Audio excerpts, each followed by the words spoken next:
Hello दोस्तों, स्वागत है आपका हमारे सोशियोलॉजी क्लासेस के यूट्यूब चैनल पे। तो आज हम संघर्ष के सिद्धांतकारों के अंतर्गत लेविस कोजर के संघर्ष का सिद्धांत देखेंगे। तो आइए देखते हैं। संघर्षवादी उपागम में लेविस कोजर का डेहरनडॉर्फ के बाद प्रमुखता से लिया जाता है नाम। इनका जन्म 1913 में बर्लिन में हुआ था। अमेरिका के कोलंबिया विश्वविद्यालय से उन्होंने पीएचडी की उपाधि प्राप्त की थी और 1975 में अमेरिकी समाजशास्त्र परिषद के अध्यक्ष पद को इन्होंने ग्रहण किया था। तो यह लेविस कोजर के बारे में संक्षिप्त जानकारी थी। आगे उनका संघर्षवादी सिद्धांत या संघर्ष का सिद्धांत।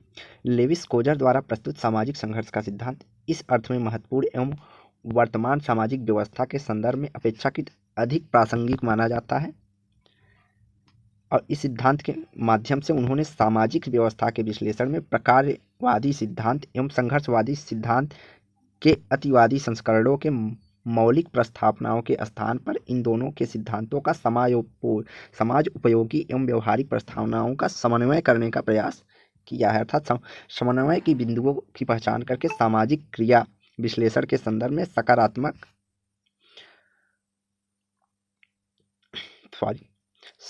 पक्षों की बात करते हैं। सामाजिक क्रिया के विश्लेषण के संदर्भ में सकारात्मक एवं समन्वयकारी दृष्टि प्रस्तुत करते हैं। तो कहीं भी अगर पूछे कि संघर्ष को किसने सकारात्मक पक्षों की बात की है या प्रकार्यात्मक पक्षों की बात की है, तो वहाँ पे लेविस कोजर का नाम प्रमुखता से लिया जाता है। लेविस कोजर ने अपनी पुस्तक the function of social conflict 1956, most important पुस्तक है the function of social conflict 1956, जो कि एग्जाम में पूछी भी जाती है, मोस्ट इंपॉर्टेंट। सामाजिक संघर्ष के प्रकार्यात्मक पक्षों पर प्रकाश डाला है।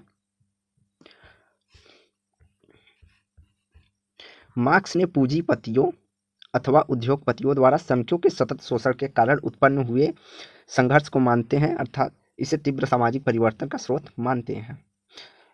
तो मार्क्स संघर्ष का प्रमुख कारण पूंजीपति एवं उद्योगपतियों द्वारा श्रमिकों के सतत शोषण को मानते हैं, जबकि डेहरनडॉर्फ ने सामाजिक व्यवस्था में शक्ति एवं सत्ता के असमान वितरण से उत्पन्न वैसी ही परिस्थितियों को सामाजिक संघर्ष के लिए उत्तरदायी माना है। लेकिन कोजर ने कार्ल मार्क्स और डेहरनडॉर्फ से अलग दृष्टिकोण अपनाते हुए प्रकार्यात्मक रूप में देखा है और विश्लेषित किया।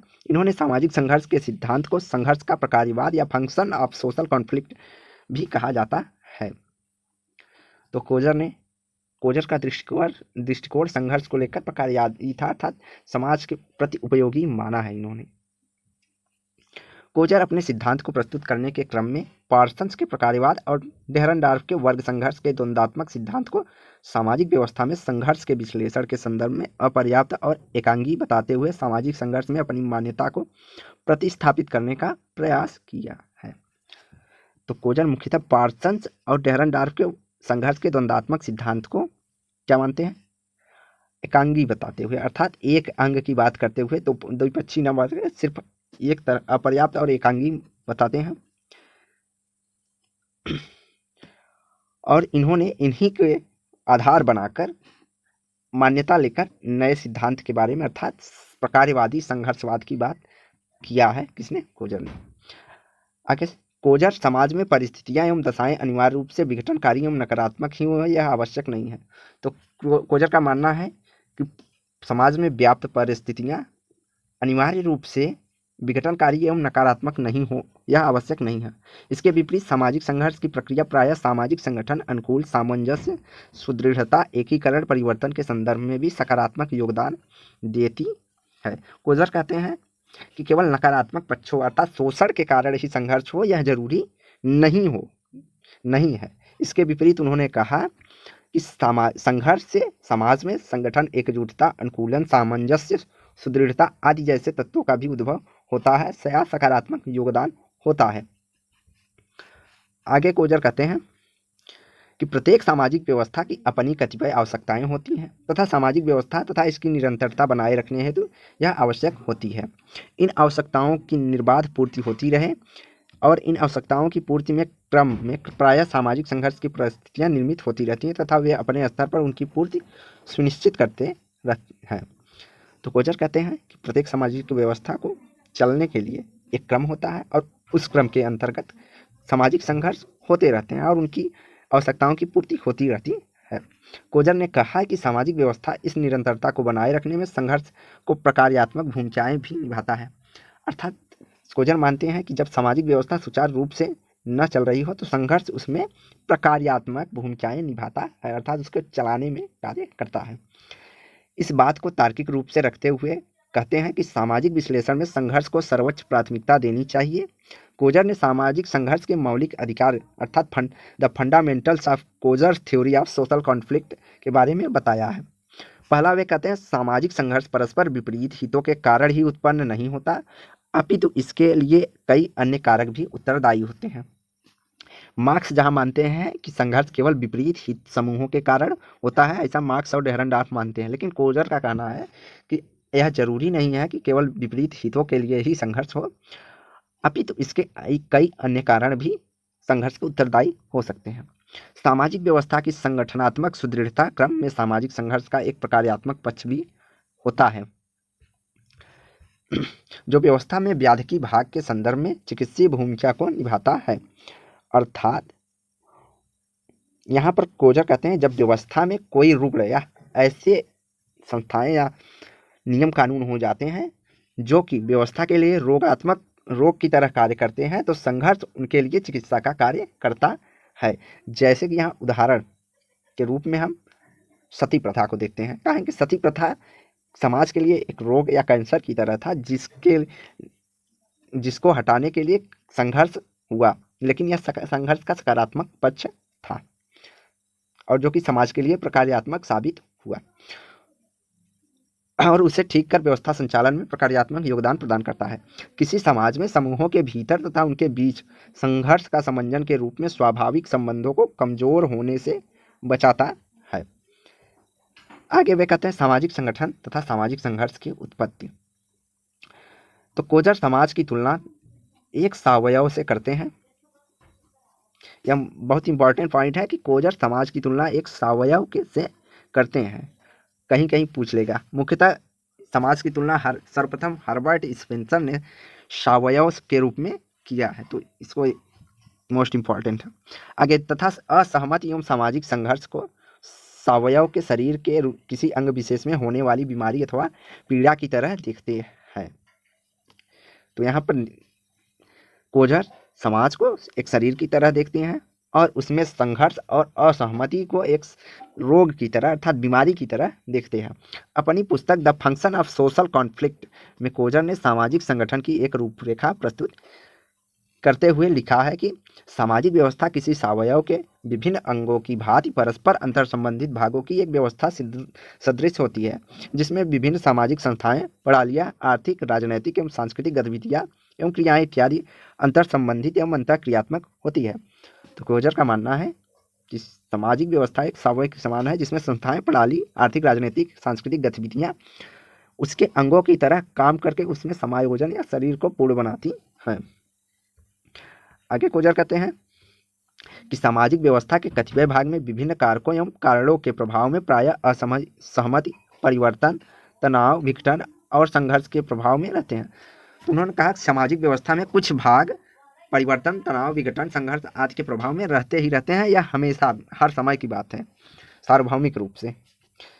अगला उन्हें कहते हैं सामाजिक व्यवस्था में परिवर्तन, तनाव, विघटन तथा संघर्ष इत्यादि के प्रभावों को कम करके उसमें पुनर्अनुकूलन, एकीकरण, सुदृढ़ता स्थापित करने की प्रक्रियाएं भी अस्तित्व में बनी रहती हैं। तो कोजर कहते हैं कि सामाजिक व्यवस्था में जहाँ कुछ तनाव, विघटन या संघर्ष होता है तो वहीं दूसरी तरफ उसमें अनुकूलन, एकीकरण, सुदृढ़ता स्थापित करने वाली प्रक्रियाएं अर्थात अंग भी होते हैं। अगला उन्होंने सामाजिक व्यवस्था में असहमति, परिवर्तन, तनाव, विघटन और संघर्ष इत्यादि जैसे प्रारंभिक रूपों में विघटनकारी तत्वों के साथ ऐसी प्रक्रियाओं को सामाजिक व्यवस्था के संगठन के संदर्भ में प्रकार्यात्मक रूप से देखा जाना चाहिए, क्योंकि अंतिम रूप में यह व्यवस्था में अनुकूलन, एकीकरण एवं सुदृढ़ता भी लाती है। तो कोजर कहते हैं जहां सामाजिक व्यवस्था में असहमति, परिवर्तन, तनाव, विघटनकारी एवं संघर्ष इत्यादि जैसे प्रारंभिक रूप विघटनकारी होते हैं, लेकिन उनका अंतिम स्वरूप अनुकूलन, एकीकरण और सुदृढ़ता के रूप में आती है। आगे जॉर्ज सिमेल के भांति लेविस कोजर का मानना है कि लोगों की व्यक्तित्व की आक्रामकता एवं शत्रुता के तत्व अंतर्निहित होते हैं। तथा उनके संबंधों में प्यार घृणा दोनों ही विद्यमान रहते हैं।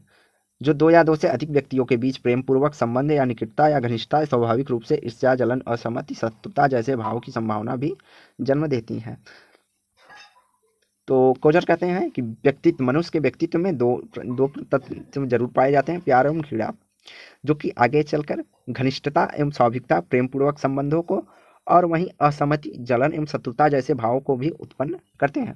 इस स्थिति में इस बात का घोतक है कि असहमति एवं संघर्ष व्यक्तियों के पारस्परिक संबंधों का एक स्वाभाविक एवं सहज पक्ष है।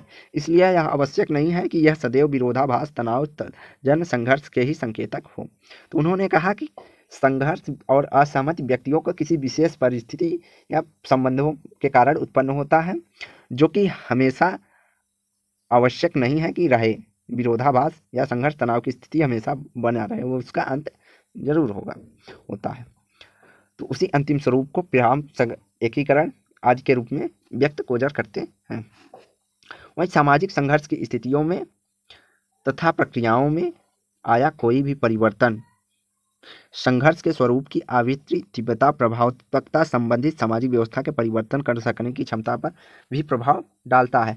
कोजर कहते हैं सामाजिक संघर्षों की स्थितियों तथा प्रक्रियाओं में कोई भी परिवर्तन संघर्ष के स्वरूप संघर्ष कैसा है, आवृत्ति उसकी तीव्रता कहाँ तक है, कितनी तेजी से वह कार्य कर रहा है, उसका प्रभाव कितने बड़े क्षेत्र पर है आदि जैसे संबंधित तथ्य सामाजिक परिवर्तन की क्षमता पर प्रभाव डालते हैं।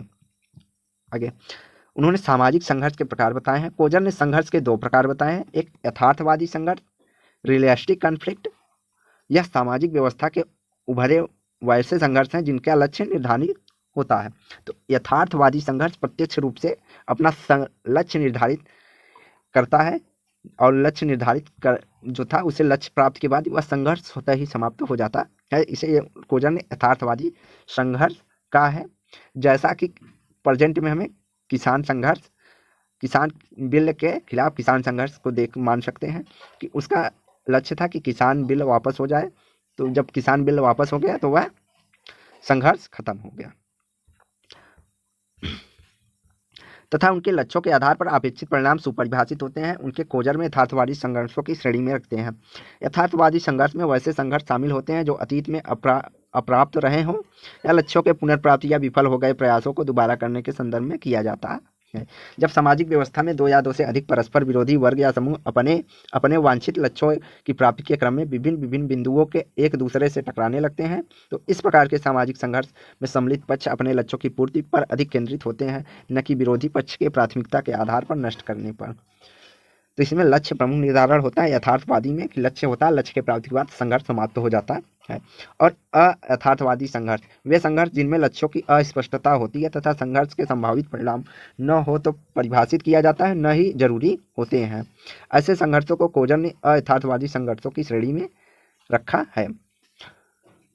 कोजर ने स्पष्ट करते हुए लिखा है कि अयथार्थवादी संघर्ष में मात्र मानसिक तनाव को दूर करने के लिए संघर्ष होता है, जिसका कोई निर्धारित लक्ष्य नहीं होता है।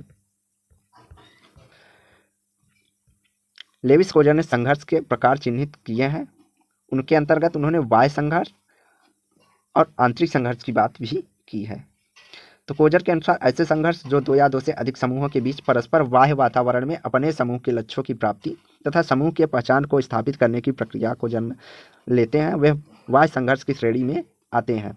बाह्य संघर्ष की यह प्रकृति कार्ल मार्क्स के चेतना आधारित वर्ग अथवा वर्गीय चेतना वाले वर्ग से मेल खाती है।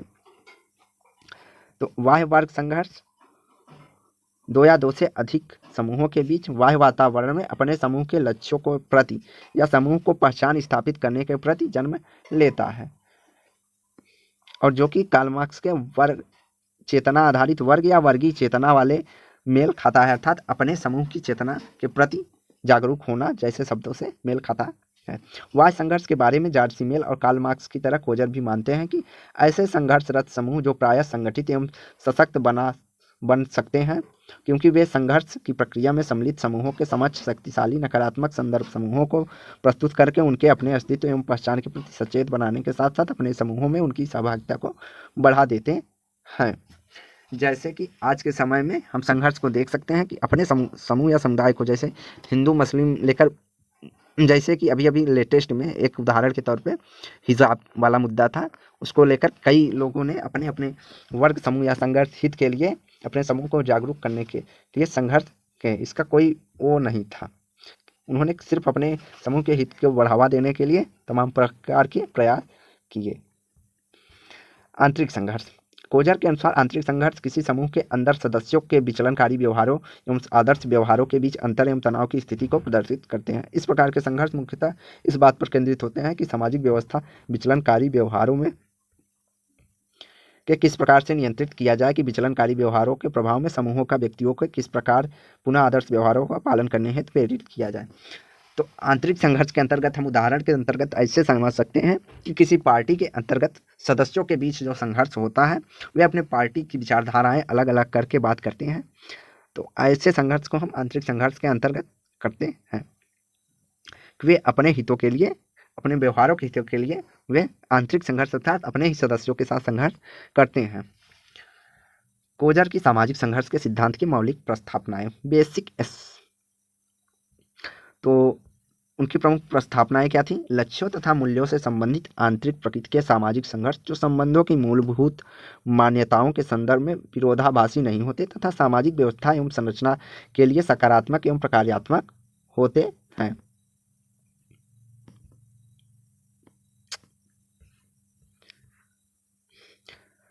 अगला, वैसे आंतरिक संघर्ष जिसमें प्रतिस्पर्धी समूह या पक्ष सामाजिक व्यवस्था की वैधता के आधार या मूल्यों से सहमति नहीं रखते सामाजिक व्यवस्था एवं संरचना को हानि पहुंचा सकते हैं। तो कोजर कहते हैं आंतरिक संघर्ष जिसमें प्रतिस्पर्धा या समूह के पक्ष सामाजिक व्यवस्था को वैध आधार पर मूल्यों से सहमति नहीं होते हैं वे सामाजिक संरचना को हानि पहुंचा सकते हैं। और सामाजिक व्यवस्था समूह जिसमें संगठित एवं घनिष्ठ होते हैं वे संघर्ष उतना ही तीव्र होता है। कोजर कहते हैं कि संघ व्यवस्था समूह जितने संगठित या घनिष्ठ होंगे संघर्ष उतना ही तीव्र होगा। व्यक्तिगत सदस्यों वाले समूह में यदि सदस्य संघर्ष की प्रक्रिया में आंशिक अथवा खंडित रूप से भागीदारी करते हैं तो उनमें संघर्ष विघटन होने की संभावना कम होती है। ऐसे समूहों में संघर्ष की विविधता देखने को मिलती है। अर्थात व्यक्तिगत सदस्यता वाले समूहों में संघर्ष होता है तो उसमें व्यक्ति अपने व्यक्तिगत हितों के प्रति संघर्ष करता है, तो ऐसे समूहों में विघटन होने की बहुत कम ही संभावना रहती है। आगे उन्होंने कहा लोचदार सामाजिक संरचनाओं में होने वाले संघर्ष एक दूसरे के प्रभावोत्पाद को काटते हैं तथा इस कारण वे व्यवस्था के केंद्र के इर्द गिर्द होने वाले विघटन को रोक सकते हैं। अगला, उन्होंने अपेक्षाकृत मुक्त समाज एवं कम संगठित समूहों में संघर्ष जिसका उद्देश्य विरोधियों के बीच तनावों को निराकरण करना होता है संबंधों के लिए स्थायित्व एवं एक तरफा प्रकारों वाला हो सकता है। तो यह संघर्ष के प्रकार की चर्चा करते हैं लेविस कोजर। आगे चल के सामाजिक व्यवस्था विभिन्न स्तरों पर संघर्ष को सहन तथा उनका संस्थाकरण करती है। ऐसी संस्था जो संघर्ष के शमन अथवा निराकरण हेतु निर्मित होते हैं वे एक सुरक्षा वाल्व की कार्यप्रणाली के अनुसार कार्य करते हैं। जैसे कि मजदूर संघ सामाजिक व्यवस्था का अंग होते हुए संघर्ष करता है मजदूरों के हितों के लिए। आवश्यकता पड़ने पर वे इस रूप में समाज के अशांति स्थिति और आक्रामक प्रवृत्तियों की अभिव्यक्तियों को वैकल्पिक स्थितियों के सहारे दूर करते हैं। अगला, सामाजिक संरचना की कठोरता उदाहरण तौर पर विरोध की प्रत्यक्ष अभिवृत्ति को रोकने वाली सीमा इत्यादि के बढ़ने के साथ साथ सुरक्षा वाल्व की तरह कार्य करने वाली संस्थाओं की आवश्यकता बढ़ जाती है। कोजर के अनुसार सामाजिक व्यवस्था को प्रभावित करने के संदर्भ में संघर्ष के प्रकार्यात्मक बिंदुओं को भी प्रस्तुत किया है जो निम्नलिखित है। तो उन्होंने कहा संघर्ष की हिंसात्मकता समाज में अवास्तविक मुद्दों पर होने वाले संघर्ष जो लोगों के लिए बढ़े हुए आवेगों के प्रभाव में संघर्ष के अधिक हिंसात्मक होने की संभावना हो जाती है। इसके विपरीत जब समूह के सदस्य वास्तविक मुद्दों के आधार पर समझौते की प्रक्रिया अपनाते हुए तब संघर्ष हिंसात्मक छिड़े हो जाती हैं। तो यहाँ कोजर कहते हैं कि जब आवेग में आकर संघर्ष होता है तो वहाँ पर हिंसा अधिक होती है, लेकिन जब वास्तविक मुद्दों पर सही तरीके से बात होगी संघर्ष होगा तो वहाँ पे हिंसा कम होने की संभावना होती है। अर्थात संघर्ष की अवधि यदि परस्पर संघर्षरत समूह लक्ष्यों जिनकी प्राप्ति के क्रम में संघर्ष होता है यदि कम है तो ऐसे संघर्षों की आयु अधिक हो सकती है। संख्या अगर कम होगी तो ऐसे संघर्षों की आयु अधिक हो सकती है। इसके विपरीत यदि संघर्षरत समूह स्वयं यदि संघर्ष की प्रक्रिया में अलग कर दे तो संघर्ष की अवधि स्वतः ही समाप्त हो जाती है। संघर्ष कहते हैं संघर्ष की अवधि भी संघर्ष के लिए प्रमुख फैक्टर है, जो कि अगर कम समय तक संघर्ष चलता है या मुद्दा या कम समूह संघर्ष से जुड़े हुए हैं तो वह अधिक समय तक चलता है, और जब अधिक समूह किसी बात को या लेकर संघर्ष करते हैं तो वह मुद्दा स्वयं कम समय तक चलता है, अर्थात संघर्ष की स्थिति समस्याओं का समाधान जल्दी हो जाता है। संघर्ष की उपादेयता। संघर्ष परस्पर संघर्षरत समूहों के अस्तित्व एवं पहचान को बनाए रखने में महत्वपूर्ण भूमिका निभा सकता है।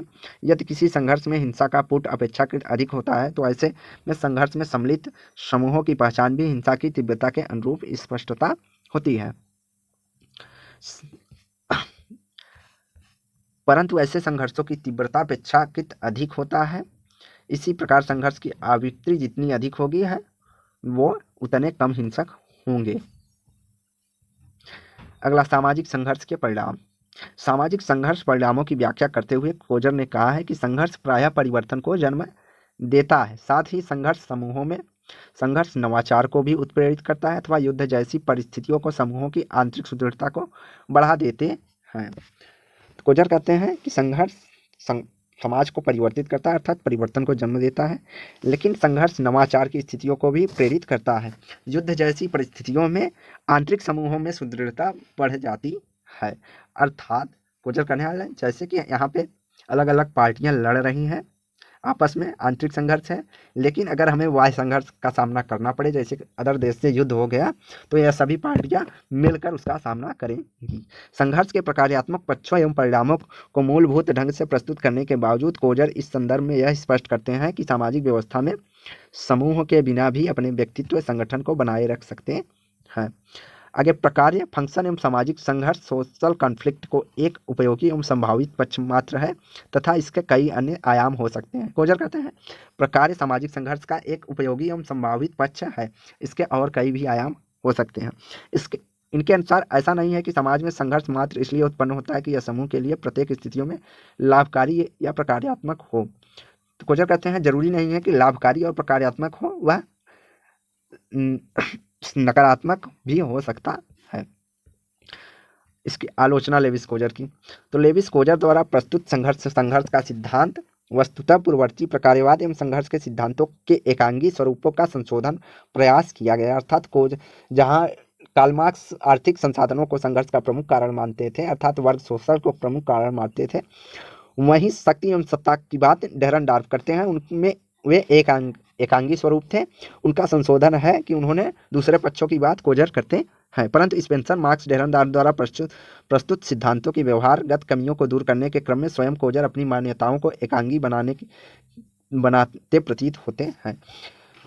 मतलब यहाँ पे केवल प्रकार्यात्मक पक्षों की बात करते प्रतीत होता बताया गया है। उनकी मान्यता थी कि सामाजिक संघर्ष सामाजिक व्यवस्था एवं संरचना के लिए प्रकार्यात्मक होते हैं तथा तार्किक एवं समाजशास्त्री पद्धति के स्तर पर खरा नहीं उतरते हैं। ऐसा माना जाता है कि संघर्ष की प्रकार्यवादी भूमिका पर आवश्यक और अधिक केंद्रित होने के कारण यह सिद्धांत सामाजिक एकीकरण, अनुकूलन, तुलना, सामाजिक परिवर्तन जैसे महत्वपूर्ण मुद्दों को एक प्रकार से अनदेखी करता है।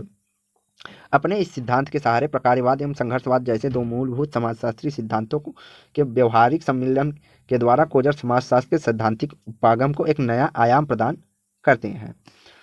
तो आज की वीडियो यहीं समाप्त हो रही है। तो वीडियो को लाइक एंड शेयर करें, चैनल को सब्सक्राइब करें, और डेली क्विज के लिए आप हमारे टेलीग्राम चैनल राजपूत सनी पर जुड़